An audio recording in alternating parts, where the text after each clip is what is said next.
lason at nakamamatay. Ganyan inilarawan ng Health at Children's Rights Advocates ang tobacco at e-cigarette products na patuloy na nakakahikayat ng maraming kabataang Pilipino.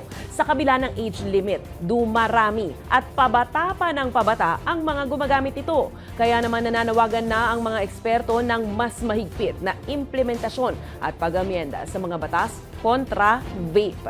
Ang balitang A to Z ni Naomi Almohano. Hit-hit dito, buga roon. Talagang ang hindi na lang mga matatanda ang naninigarilyo ngayon. Pati mga bata at estudyante nagve-vape na rin o kaya naninigarilyo ng tingi-tingi. Kaya naman naalarma na ang iba't ibang health at children's groups sa paglobo ng mga kabataang nabibiktima ng nicotine addiction. Gaya na lang ng 17 anyos na si John Albert. 12 anyos pa lang natuto na siyang mag-vape dahil sa impluwensya ng barkada. Dahil sa vape, natuto rin ako manigarilyo eh. Pero sa vape kasi, makakamura ka talaga eh. Aminado siya na nagdudulot ng sakit ang vape dahil sa nicotine, pero Mahirap pigilan eh. kaya ngayong Children's Month, nananawagan sa gobyerno ang mga advocate gaya ng Health Justice Philippines na amyendahan ng Republic Act 11900 para palakasin ang vape regulation law at mapigilan ang lumalalang kaso ng young vape users sa bansa. Sana itaas natin, lalo na sa vaping, yung age of access from currently 18 years old to 21 years old.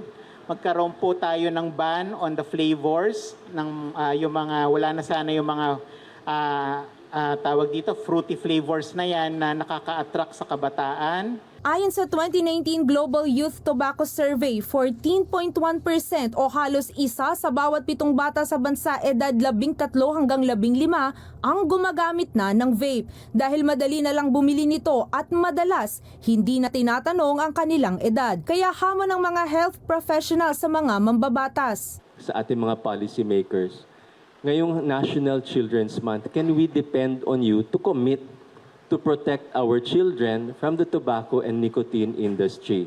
Higpitan po ang regulasyon, itaas po ang minimum age to 25, ban all flavors, ban all advertising, promotion, and sponsorship. Hiniling din ng mga eksperto na ilipat sa Food and Drug Administration ang regulasyon ng vape products sa halip na Department of Trade and Industry dahil hindi raw epektibo ang mandato nito. Matatandaan nitong nakaraang Mayo lang naitala ang kauna-unahang vape-related death sa bansa matapos mamatay sa atake sa puso ang isang 22 anyos na lalaki sa Laguna dahil sa malubhang lang injury mula sa 2 taong paggamit ng vape. Kaya paalala ng mga health professional, hindi kailanman ligtas na alternatibo ang vape sa sigarilyo.